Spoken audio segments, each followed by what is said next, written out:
Hi good morning. सीधा सौदा के आज के ट्यूसडे एडिशन में आप सबका स्वागत है। मंगलवार का दिन हल्के उछाल के साथ एसजी निफ्टी इंडिकेट कर रहा है हमारे कामकाज की शुरुआत होगी। दरअसल कल यूएस में बढ़िया मूव्स बने। यूएस में कल के ट्रेडिंग सेशन में 1.25 से 1.5% के बीच उछाल, दिन भर मजबूती, दिन के हाईस पे जाके यूएस मार्केट्स क्लोज। पर कुछ इंपॉर्टेंट इवेंट सामने खड़े। आज शाम को उनका रिटेल इन्फ्लेशन का नंबर आना है। उसके बाद 2 दिनों की फेड की बैठक भी आज शुरू होगी, जिसका आउटकम कल रात में आएगा 11:30 बजे। इन तरह के इंपॉर्टेंट इवेंट से पहले थोड़ा सा दमखम यूएस के मार्केट्स में, पर वैसा कुछ मूड ना एशिया रिफ्लेक्ट नहीं कर रहा। एशिया में मिला जुला काम कर हमारा एग्जैक्ट निफ्टी भी ऐसा कोई बहुत अच्छा उछाल नहीं, एक सबड्यूड सी इन ग्रीन ओपनिंग दिखाने की तैयारी है। हालांकि कुछ हद तक हमने कल जब इंटरडे में रिकवरी दिखाई थी तो हमने अपने पीयर्स को आउट परफॉर्म कर भी दिया है, तो हम तो ठीक है, लेकिन बाकी एशिया भी देखिए लैकलस्टर सा कामकाज कर रहा है। तो ऐसा नहीं है कि यूएस के उस अच्छे मोमेंटम पे एशियन इक्विटीज पार्टिसिपेट कर रही है या फिर उस तरह से कुछ रिएक्ट कर रही है। आइए फिर ऐसा करिए, जूम कैमरा लेकर आइए हमारा, और जो high and technology, internet of things और क्या क्या होता है बताओ ना, तारीफ करो ना कैमरे की, AI और ये सब जो लगा लूँ कि हमने ये सब करा है, ये आ गया आपकी स्क्रीन पे। अरे आज बहुत अजीब सी पिच दिख रही है। अरे घास जैसे होगा ये ऐसा लग रहा है काका ने 2 दिन से कुछ क्यूरेट ही नहीं करी पिच। अरे कुछ दिखाओ, ये जूम इन कुछ गड़बड़ क्या कर दिया? नहीं ऐसा लगा किसी पत्ता को भी काट के डाल दिया। नहीं इसमें बैल चल के आया है ना, पैर बने हुए इसके सारे। ये कुछ गड़बड़ पिच है, फुटबॉल पिच दिखा दी यार। सॉरी आज के लिए, इतनी खराब पिच है, अभी कैसे खेलेंगे? देखो ऐसा है, इसमें भी बैट्समैन जीत सकता है। बॉलर की बॉल हर बॉल बाहर चली जाएगी, वाइट से जीत जाएंगे। मैं ये कह रहा हूँ कि बॉलर की स्ट्रेंथ देखने के बजाय अपनी स्ट्रेंथ देखो ना। लेकिन ये पिच ऐसे कैसे हो गई यार? ये रात में सेव नहीं कर रहा। जैसा लगता हल चलाया है पिच में, है ना? खुदाई आज थोड़ी सी गड़बड़ है, पिच हटा दीजिए, आज कुछ गड़बड़ है इस पिच में। हाँ, अदरवाइज पिच कैसी है भाई? अपने में भरोसा रखो। हाँ, अपने आप तो अपने पे रखना पड़ेगा। अपना इन्फ्लेशन देखो, आप दूसरे क्यों देख रहे हैं? हमारे यहाँ ये ग्लोबल की रामक सामक करता है, अदरवाइज हमारे इन्फ्लेशन बहुत कंफर्ट दे रहे हैं। हाँ, हमारा इन्फ्लेशन बहुत गिर गया है, 6 के नीचे आ गया है। अभी CLSA वाले कह रहे हैं कि और नीचे जाएगा। तो हम तो उस पर खुश होना चाहिए हमको। सो इंटरेस्टिंग पॉइंट ये है कि इन्फ्लेशन हमारा नीचे आया, लेकिन हमारे लिए एक चिंता की बात भी है। अब मजाक वाली बात अलग है, क्योंकि हमारा जो IIP का नंबर है ना बहुत ही खराब है, मतलब -4% है। ये आपको याद होगा SBI वाले, वो अपन ने दादा से बात करी थी, सौम्यकांति घोष दादा। हाँ, उन्होंने मैन्युफैक्चरिंग को लेकर, वो उस टाइम पे रिफ्लेक्ट नहीं हुआ था उन आंकड़ों में। कौन से आंकड़े आने थे? GDP के रिफ्लेक्ट हुआ था भाई उसमें, ओवरऑल आंकड़ों में, क्योंकि सर्विसेज और एग्री ने बहुत अच्छा कर दिया तो रिफ्लेक्ट नहीं हुआ। अदरवाइज मैन्युफैक्चरिंग का पेन तभी हाईलाइटेड था और वो IIP में भी दिख रहा है। तो अगर अक्टूबर में IIP का नंबर खराब है, जिसमें कि बहुत सारे नंबरों में नीचे आया, मैन्युफैक्चरिंग ज़्यादा खराब है, तो अक्टूबर, नवंबर, दिसंबर इसी क्वार्टर के नतीजे आने जनवरी में, है ना? तो आप एक्सपेक्ट कर सकते हैं नतीजे कैसे आएंगे। बार बार मैं कह रहा था कि डाउनग्रेड्स हो सकते हैं, तो एक चिंता की बात है। हालांकि ये हिस्ट्री का नंबर है, मतलब 2 महीने पहले गया, तो आप ये बेनिफिट ऑफ डाउट ले सकते हैं कि नवंबर में IIP बहुत सुधर गया होगा, और लेना भी चाहिए, हमें पॉजिटिव सोचना चाहिए। इन्फ्लेशन बहुत कंफर्ट दे रहा है, ये भी बात सही है, और यूएस में भी इन्फ्लेशन आना है, तो हमको अपना नंबर देख के उसी हिसाब से प्ले करना चाहिए। मुझे लगता है कि मार्केट फॉरवर्ड लुकिंग ज़्यादा होता है, तो जिस तरह के CLSA कह रहा है कि इन्फ्लेशन और गिरेगा और कंफर्ट जोन हमारा बढ़ जाएगा, तो मार्केट उसको लेगा, डिस्काउंटिंग करेगा। लेकिन चूंकि जैसा भी वो क्या था, सावधानी पूर्वक हम लोग देख रहे हैं सब चीज़ों को, तो नहीं क्या कॉशियसली ऑप्टिमिस्टिक, सतर्कता पूर्व आशावादी। तो सतर्कता पूर्वक आशावादी आपको रहना है, क्योंकि सारे नंबर हमारे फेवर में नहीं है, एक नंबर हमारे फेवर में। तो इसलिए हमको लगता है जहाँ जैसी खबर वैसा मोमेंटम रहेगा। पिच का आज का वैसे, ये पता नहीं पिच आज कौन सी दिखाई इन्होंने, तो उसमें जुताई टाइप भी दिख रही है। उसमें तो बॉलिंग करना मुश्किल है। या तो हमारी PCR की टीम काम कर रही थी पिच पे और लेट हो गई, तो अभी वो क्यूरेट नहीं हुई थी पूरी पिच, तो हमने जल्दी ऑन एयर दिखा दी। रोलर चल नहीं पाया, रोलर ढंग से चल नहीं पाया। लेकिन ये हुआ कैसे? ये बात तो है कि हमने एक ही पिच सेव कर रखी है डेटाबेस में। अन्ना से पूछना पड़ेगा। अन्ना मतलब जो हेड करते हैं सारे डिपार्टमेंट्स को, इन सब डिपार्टमेंट्स को, जो आपको याद होगा हम लोग फ्राइडे स्पेशल करते थे तो साउथ इंडियन मूवीज को बढ़िया तरीके से डिकोड करने वाले वो हैं अन्ना, वो हैं। अश्विन अन्ना। तो उनसे पूछना पड़ेगा। खैर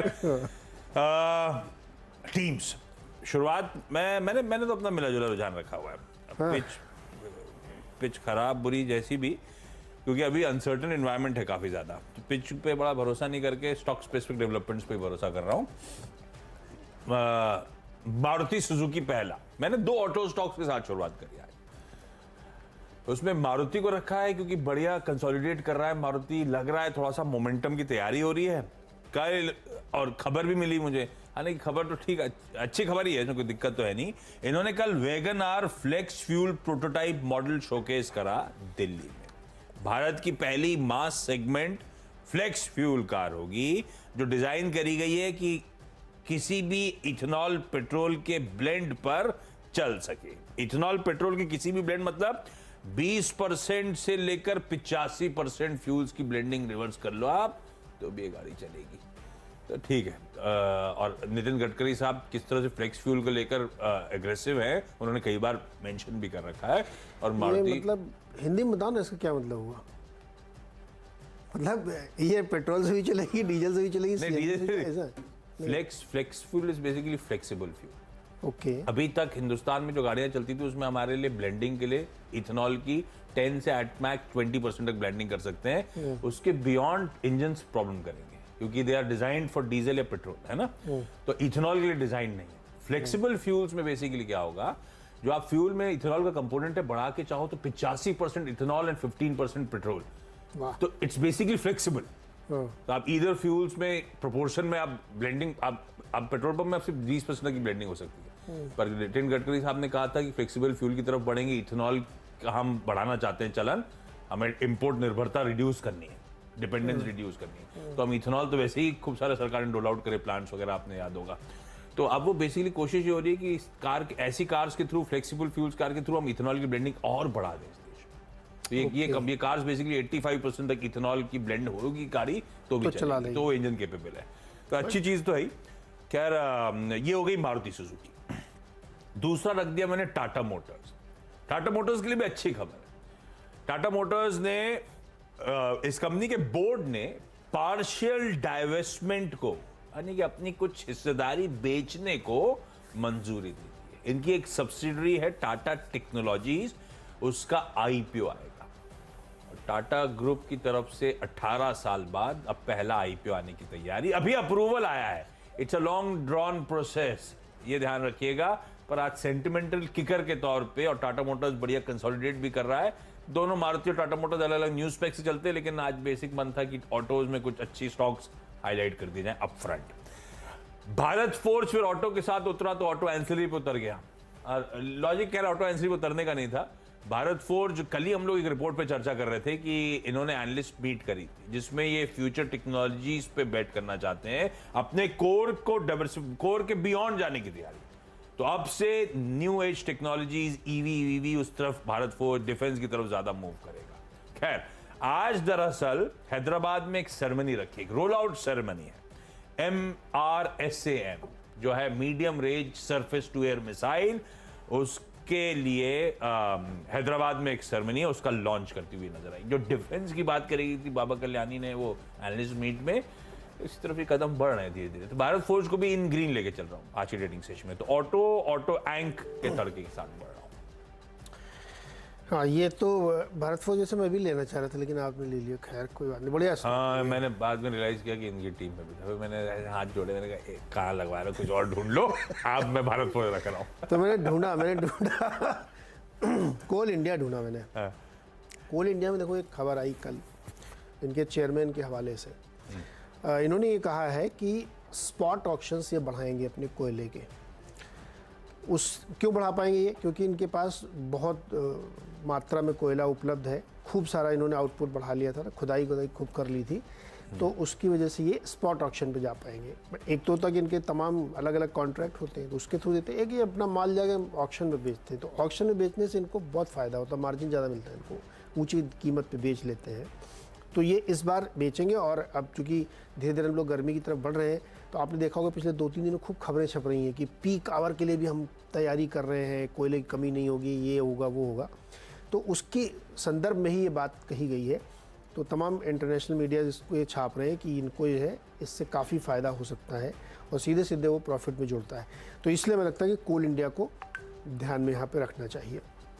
दूसरा, इन्होंने अभी टाटा मोटर की कहानी सुनाई, तो हमने DVR ले लिया इसी कहानी पे कि भाई वो आ रहा है एक IPO टाटा टेक्नोलॉजीज़ का, जिसमें इनका हिस्सा है वो बेच लेंगे। एक और आ रहा है टाटा का IPO, हालांकि वो लिस्टेड नहीं, टाटा प्ले, जो पहले टाटा स्काई था वो प्ले हो गया, उसका भी लाने वाले हैं। उसकी भी तैयारी हो रही है। हाँ, तो टाटा ग्रुप पर नजर रखिए। DVR हमने लिया। तीसरा स्टॉक है मन्नापुरम फाइनेंस।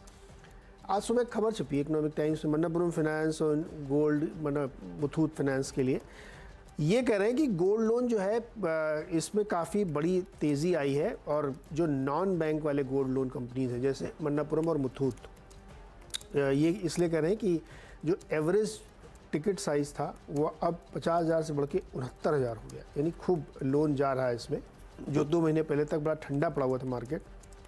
और उसका एक कारण ये है कि सोने की कीमतों में ज़बरदस्त तेज़ी आई है। 55,540 रुपये का भाव था भाई साहब मंडे को, 55,000। हम लोग लास्ट 50,000, हमको याद था 50,000 के आसपास ही देख रहे थे, ध्यान नहीं हम आया। ट्रैक नहीं कर रहे। हम क्या है, गोल्ड वो डॉलर प्रति ऑन ज्यादा ट्रैक करने लगता है। हाँ, एक महीने पहले 52,000 है, कल का भाव बता रहा 55,540। तो जब सोने की कीमतें बढ़ती हैं तो आपके पास जो रखा हुआ सोना होता है ना, उस पर लोन ज़्यादा मिल जाता, वैल्यू बढ़ गई उसकी, और इनको भी वैल्यूएशन मिलने लगता है। इनके पास जो खुद का सोना रखा रहता है उसको भी कंफर्ट मिल जाता है। तो आज हमने सोचा कि एक ये वाला स्टॉक डाल देना चाहिए। तो मन्नापुरम फाइनेंस तीसरा स्टॉक है, मुझे लगता है ग्रीन रहना चाहिए। अच्छा, पिछले 2-4 दिनों में देखो इसमें मोमेंटम था भी, 100 से 117 आ गया ये। मुझे नहीं लिया, टिकट साइज बड़ा था, इसलिए हमने कहा यही वाला छोटा वाला लेते हैं। 3 हो गए मेरे। ओके,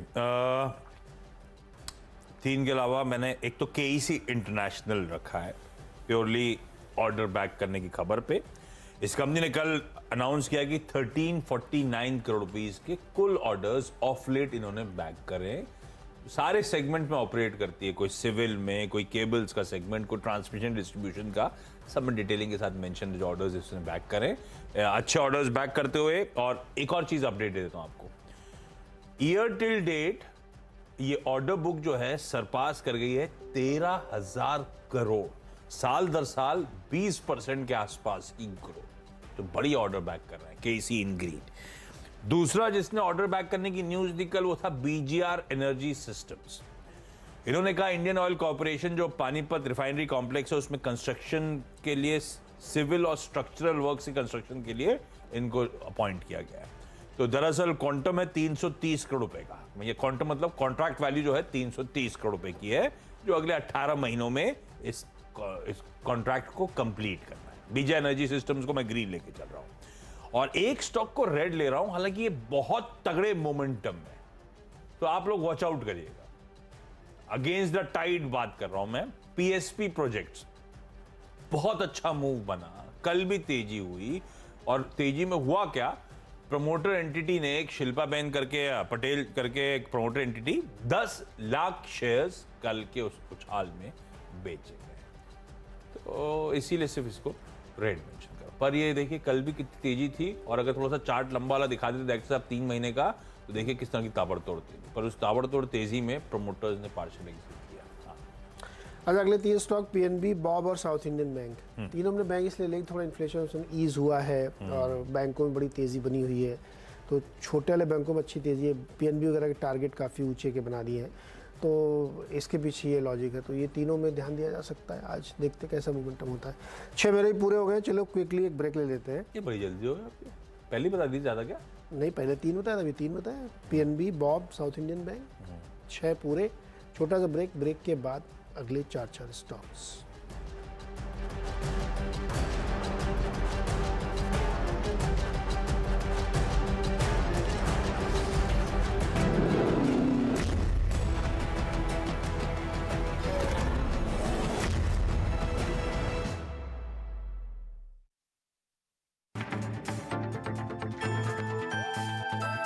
हालांकि नोटबंदी के बाद ये माना जा रहा था कि कैश में लेन देन कम हो जाएगा, डिजिटल ट्रांजैक्शन ज़्यादा बढ़ेगा, लेकिन जिस तरीके से अर्थव्यवस्था की रफ्तार बढ़ती गई, कैश में लेन देन भी बढ़ता गया और 6 साल में करीब दोगुना हो गया है और जो 32 लाख करोड़ रुपए के आसपास पहुंच चुका है कैश सर्कुलेशन। तो कैश सर्कुलेशन जब बढ़ रहा है तो ये जानना बेहद ज़रूरी है किन किन हालात में आप कैश में लेन देन कर सकते हैं। कोहली साहब, किन किन हालात में हम लेन देन कर सकते हैं और किन किन हालात में पाबंदी है? बिल्कुल, देखिए यूँ तो 32 लाख करोड़ का कैश इन सर्कुलेशन इस समय अर्थव्यवस्था में है और बहुत नामों से वो एक हाथ से दूसरे हाथ में जाता है। और हम जिन 2 सेक्शंस पे आज ध्यान देना चाह रहे थे उसका नाम है सेक्शन 269SS और 269T। और इन सेक्शंस के अंतर्गत लक्ष्मण पेनल्टी लगती है। अच्छा। अगर आप कैश 20,000 से ऊपर कैश लेन देन करते हैं तो पेनल्टी लगती है। होता क्या है कि आपने किसी को लोन दे दिया, किसी ने पैसा मांगा, भाई मुझे 40,000 रुपए चाहिए, आपने कैश निकाला, घर से दे दिया, या आपने किसी के पास जमा कर दिया, ये मेरा रख लीजिए, ये मेरा डिपॉजिट समझ के रख लीजिए, जब जरूरत होगी आपसे ले लूंगा, वगैरह वगैरह। तो इनके ऊपर रिस्ट्रिक्शन है आयकर में। अब हम कुछ ऐसे हालात बताते हैं जहां पर ये रिस्ट्रिक्शन लागू नहीं होती, क्योंकि जिन लोगों को ये पता है वो इसको सारे ट्रांजैक्शंस के लिए समझ लेते हैं। ऐसा नहीं है, ऐसा नहीं है, सबके लिए नहीं है। कुछ छूट है। और कुछ लोग जो नहीं जानते हैं वो कुछ ऐसी जगह कर देते हैं जो नहीं करना चाहिए, तो इसलिए हम वो बता देते हैं जहां पर आप कर सकते हैं, तो इसके अलावा बाकी आप नहीं कर सकते। तो सबसे पहले एक पार्टनरशिप फर्म होती है जिसमें अक्सर देखा जाता है 2 या 3 या 4 पार्टनर हैं। तो अगर कोई पार्टनर पार्टनरशिप फर्म से 20,000 रुपए से ऊपर कैश लेता है किसी भी काम के लिए, मान लीजिए खर्च के लिए या विड्रॉ कर रहा है, तो वो इस एक्सेप्शन में गिना जाएगा, यानी कि उसके ऊपर पेनल्टी नहीं लगेगी। और एक बहुत ज़रूरी बात लक्ष्मण, जो कि अक्सर देखा जाता है, मैंने देखा कुछ लोग फैमिली के बाहर जा रहे थे, घर में कुछ कैश रखा होता है सभी की ज़रूरत के लिए, वो उठा के अपने पड़ोस में कोई रिश्तेदार रहते थे उनके यहाँ रख के चले गए, भैया रख लो, घर में सेफ नहीं है, आपके यहाँ रख के जा रहे हैं, तो कैश रख के चले गए। अब इसको बोलते हैं कस्टडी। तो अगर आप किसी की कस्टडी में, रिश्तेदार की कस्टडी में कैश रख के जा रहे हैं, तो यहां पर ये 269SS और T की पेनल्टी नहीं लगेगी। इन दोनों हालात में आपको चिंता करने की जरूरत है। बिल्कुल, इन दोनों हालात में चिंता करने की लेकिन आपने जब रिश्तेदार की बात की तो मुझे ध्यान आया कि कई बार रिश्तेदार में लोग आपस में भी कैश लेन देन करते हैं। बेटा ने दे दिया, दामाद ने दे दिया, बेटी ने दे दिया, या फिर उनको दे दिया पिताजी ने। तो इस तरह कैश लेन देन पर भी क्या पाबंदी है कि नहीं? जी हाँ लक्ष्मण, कुछ कोर्ट की रूलिंग्स आई हैं जिसके अंतर्गत ये एक्सेप्शन सामने आती हैं। और सबसे जो मशहूर और सबसे आम होने वाला जो लेन देन होता है वो होता है पति पत्नी के बीच में। अब पत्नी साहिबा ने मांगा या पति ने कुछ मांगा तो उन्होंने अपना कैश निकाला जेब से और दे दिया 50,000 60,000, तो पति पत्नी की बात है। तो वहां पर ये नियम अप्लाई। वहां मान लीजिए पति कहने लगे पत्नी से लक्ष्मण कि भाई 269SS में पेनल्टी लग जाएगी, हम तो आपको नहीं देते, तो घर में लड़ाई खड़ी हो जाएगी। तो मुझे लग रहा है इनकम टैक्स ने इस लड़ाई से बचने के लिए ये 269SS की एक्सेप्शन दी है। इसी तरह आपका पुत्र आपसे पैसे लेके जाता है, 20-30 हजार रुपए लेके जाता है, 20,000 से ऊपर ले जाता है, मैं अगर लिमिट की बात करूं, वहां नहीं लगेगा। एक केस ऐसा भी आया लक्ष्मण जहां पर एक दामाद साहब ने अपने ससुर साहब के बिहाफ पे, या ससुर साहब ने दामाद साहब के बिहाफ पे कोई कैश में प्रॉपर्टी बुक कर दी, उनके बिहाफ पे बुकिंग कर दी, उनसे एक तरह से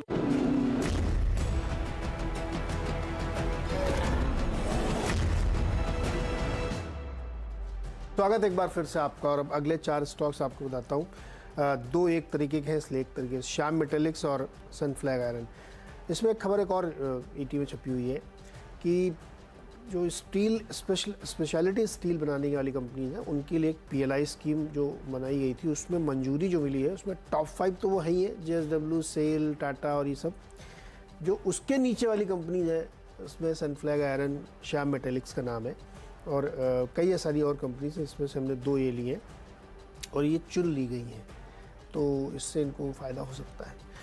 फिर 9th और 10th स्टॉक में BHEL और कमिंस इंडिया हमने लिया, और इसमें रेड में रखा है। इसमें क्योंकि जो IIP का नंबर आया ना वो बहुत ही, कैपिटल गुड्स का नंबर जो है 10.3% से घट के -2.3 हो गया है। नंबर काफ़ी कमज़ोर है, हालांकि अक्टूबर का नंबर है, लेकिन मुझे लगता है कि थोड़ा दबाव रहना चाहिए। और भेल वेल बहुत भागे हुए स्टॉक है तो प्रेशर आ सकता है कैपिटल गुड्स में। 4 डिफेंस स्टॉक्स लिए, क्या बात है। क्या करता ऑप्शन खबर ही नहीं 5 भारत फौज भी तो है नहीं, हाँ, लेकिन भारत फौज अलग पैग में लिया, हालांकि है तो वो भी डिफेंस का नहीं। तो basically India China face of, defence stock काफी दिन से चर्चा में नहीं आ रहे थे, होपिंग की थोड़ा, अब इसका वैसे कोई ऐसा कोई लेना देना नहीं है डायरेक्टली, लेकिन लास्ट टाइम जब इस तरह के इश्यूज हुए थे तब मेरे ख्याल से लास्ट टाइम जब हुए थे तब वो गलवान वैली के थे, तब रीरेटिंग की शुरुआत हुई थी इन स्टॉक्स की। नॉट नेसेसरली इस समय वो मामला इतना तूल पकड़े, लेकिन फिर भी defence as a stock space में अच्छे स्टॉक्स जो लगते हैं मेंशन कर दिए, Hindustan Aeronautics, Bharat Electronics, Bharat Dynamics, और एक रखा मैंने क्योंकि बहुत बढ़िया कंसोलिडेशन में जा रहा है, वो है पारस डिफेंस का स्टॉक। इन 4 स्टॉक्स के साथ टीम को कल्मिनेट कर रहा हूँ, रखिए इन सबको रडार पे। कुछ कन्फ्यूजन? हाँ, ये 4 स्टॉक्स। ब्रेक ले रहा हूँ, ब्रेक के उस पास जब लौटेंगे तो टीम्स का एक क्विक रैप अप।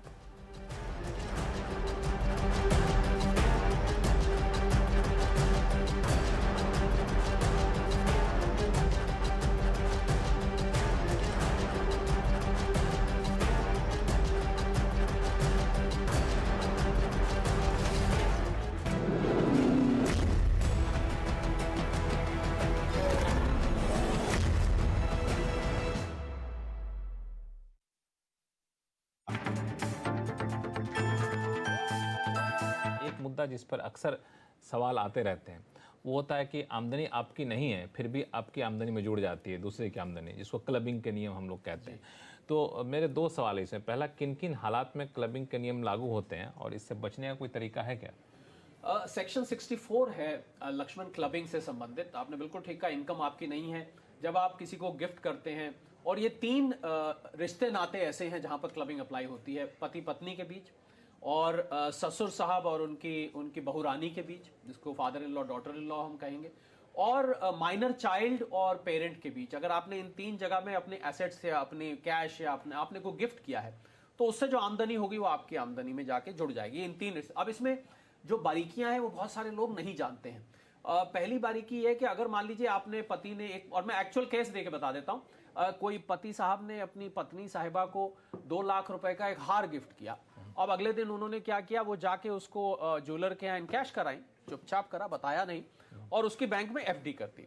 अब एफडी कर दी तो एफडी पे जो इंटरेस्ट था वो जाके पति साहब की इनकम में जाके जुड़ गया। अब पति साहब ने कहा भाई मैंने तो हार दिया था, ये इंटरेस्ट कहां से आ गया? तो अगर शेप चेंज भी हो जाती है, आइडेंटिफिकेशन चेंज भी हो जाती है दिए हुए अमाउंट की, तब भी वो क्लबिंग का नियम लागू रहता है। इसके अलावा एक्रीशन, किसी ने शेयर्स गिफ्ट किए पत्नी को, उन पे बोनस शेयर्स आ गए, एक्रीशन हुआ, कुछ जुड़ गया, वो भी जाके क्लब हो गया, उसके ऊपर बोनस शेयर्स जो मिले वो जाके क्लब हो गया। इसके अलावा बहुत सारे लोग ये नहीं जानते कि आपने अगर कोई ऐसी चीज गिफ्ट की है और उस पर घाटा हो जाता है, तो अगर साहब प्रॉफिट हम जोड़ रहे हैं तो लॉस भी जुड़ेगा, लॉस भी बिल्कुल जुड़ेगा। एक इसमें और बारीकी है, और ये भी एक्चुअल केसेस बहुत सारे हुए कि क्लबिंग का प्रोविजन वहां लागू नहीं होगा जब तक आप पति पत्नी बने नहीं है। अब एक लड़का लड़की की रिश्ता हो गया था, फियांसी थी वो, तो शादी से 1 दिन पहले उन्होंने 10 लाख रुपए उनको दे दिए। अब उस 10 लाख से जो इनकम हुई वो क्लबिंग नहीं, जबकि अगले दिन वो पति पत्नी बन गए, पर वो एज ए फियांसी दे दिए गए। तो बिफोर मैरिज कुछ भी दिया जाता है वो क्लबिंग नहीं होती है। और क्लबिंग का सबसे पते की बात आपने यही बताई, क्योंकि शादी का सीजन चल रहा है, इसमें इन चीजों का ख्याल रखना चाहिए। टैक्स प्लानिंग और लक्ष्मण, इसमें आप क्लबिंग में सेक्शन 54 जो कैपिटल गेन से बचने का है, आप उसका भी लाभ ले सकते। मतलब आपने कोई मकान गिफ्ट किया तो अब आपके में कैपिटल गेन क्लब होके आ रहा है, तो आप बाकायदा सेक्शन 54 में जैसे आप बचाते अपने मकान को, वैसे आप उसको बाकायदा बचा सकते हैं। एक एक्सेप्शन और बता देता हूं, काम की पति पत्नी की बातें आज बहुत चल रही हैं, वो ये है कि अगर पति पत्नी किसी पार्टनरशिप फर्म में दोनों पार्टनर हैं, पर अपनी लियाकत और अपनी क्वालिफिकेशन की वजह से पार्टनर हैं, फिर ये क्लबिंग लागू नहीं होगी। वरना आप पत्नी को पार्टनर बना लेते हैं तो पत्नी का जो प्रॉफिट होगा आपके में जाके जुड़ जाएगा। लेकिन इसमें एक चीज़ बताइए कि जैसे आपने पति पत्नी का एग्जांपल दिया है, फिर जो रिलेशन आपने बताया उसमें अगर सामने वाला खुद ITR फाइल करता हो तो क्या अपने में इनकम दिखाएगा कि नहीं दिखाएगा? वो बिल्कुल दिखानी पड़ेगी, ये तभी, इसीलिए शुरू में मैंने वो 3 रिश्ते नाते बता दिए। अगर आपने इन 3 रिश्तों में कोई गिफ्ट किया है या अपनी इनकम को या अपने एसेट्स को पास ऑन किया है, तो उससे आने वाली इनकम के लिए आप तैयार हो जाइए। एक एक्सेप्शन मजेदार और बता देता हूं, इनकम के ऊपर जो इनकम आएगी लक्ष्मण, मतलब हमने FD कराई, उस पे ब्याज आया, ब्याज आपके में जुड़ गया, उस ब्याज पे जो ब्याज आएगा वो क्लबिंग के अंतर्गत नहीं है। तो बहुत ही फाइन प्रिंट आपने बताया। ब्याज के ऊपर जो ब्याज आएगा या फिर आमदनी जो हो रही है गिफ्ट की प्रॉपर्टी पे किसी सामान पे, उस आमदनी पर कोई आमदनी होती है तो फिर आपको वो बाहर हो जाएगी। पर पहली वाली आमदनी मतलब सेकंड टियर में नहीं, तो फिर कंपाउंड इंटरेस्ट कैसे कैलकुलेट करते होंगे? नहीं, कंपाउंड इंटरेस्ट तो आपको जो मान लीजिए 5% मिल रहा है उस पर एग्री हो, पर उस इंटरेस्ट के ऊपर जो, बिल्कुल आपने पते की बात उठाई, अगर देखी जाए बारीकी से, बिल्कुल इंटरेस्ट के ऊपर जो इंटरेस्ट आएगा, बहुत आपने पेचीदा मामला डाल दिया है, वो इंटरेस्ट पे इंटरेस्ट क्लबिंग नहीं हो।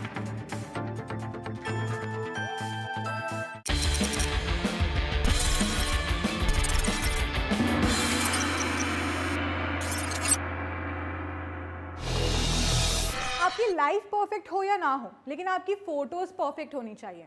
और फोटोज परफेक्ट एक्सीडेंटली नहीं बल्कि इंटेंशनली होती है। नमस्कार दोस्तों, मेरा नाम है शिप्रा और आज मैं आपके लिए लेके आई हूँ उन ऐप्स का पिटारा जो आपकी फोटोज को देगा प्रोफेशनल।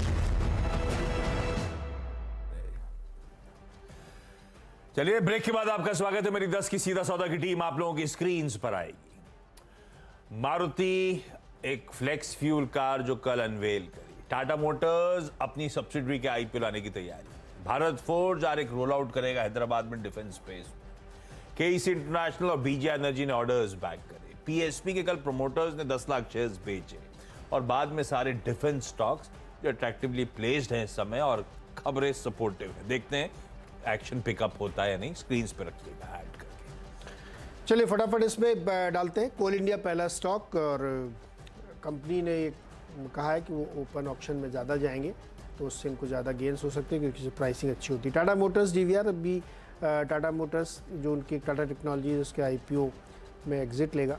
मणप्पुरम गोल्ड लोन की टिकट साइज़ में काफ़ी बढ़ोतरी देखने को मिली कीमतें बढ़ने की वजह से। पीएनबी बॉब और साउथ इंडियन बैंक में ध्यान रखिएगा, छोटे छोटे सरकारी बैंकों में अच्छी तेज़ी और इन्फ्लेशन का इम्पैक्ट भी आएगा।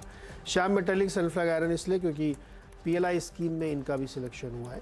बीएचईएल और कमिंस वीक लग रहे हैं क्योंकि मैन्युफैक्चरिंग का नंबर बड़ा कमज़ोर आया अक्टूबर का आईपी के हिसाब से।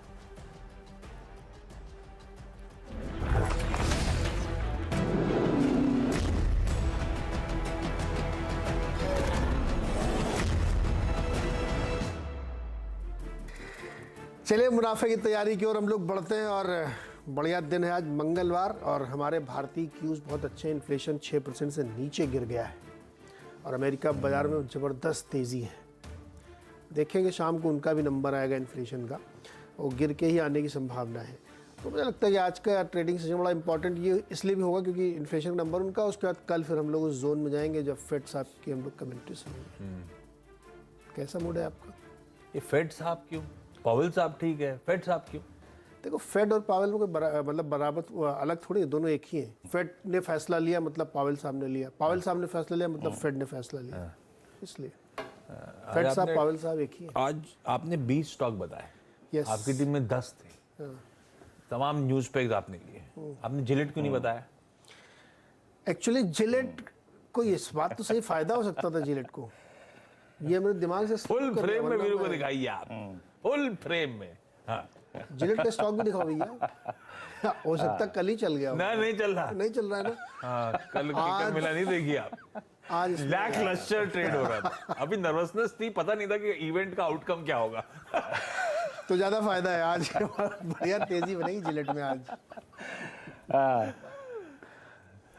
जी आप आशीष, हाँ, इसी पे 4 पंक्ति अर्ज कर दूं? अरे बिल्कुल, अरे वाह, इतने दिनों बाद बताइए भाई। कि इस आज की कविता में, आज की 4 लाइनों में नीरज जी सम्मिलित हैं, याद रखिएगा। कि ले ले ना छुट्टी अगर, ले ले ना छुट्टी अगर हो जाए गला खराब, नीरज जी ने कल मुझे खूब दिया विश्वास। ले ले ना छुट्टी अगर हो जाए गला खराब, नीरज जी ने कल मुझे खूब दिया विश्वास। फेर के गालों पे उस तरह, फेर के गालों पे उस तरह, केसरिया पहना आज, मंगल के दिन मंगल होगा, मन में रखिए विश्वास, मन में रखिए विश्वास। आशीष वाह, चलिए भाई, ये हो गई भाई ओपनिंग मूड मॉल सेट। लेकिन आज के कामकाज की अब तैयारी कर लेते हैं। शुरुआत कर रहा हूं आज के मंगलवार के इस मुनाफे की तैयारी की इस वक्त की टॉप हेडलाइंस के साथ।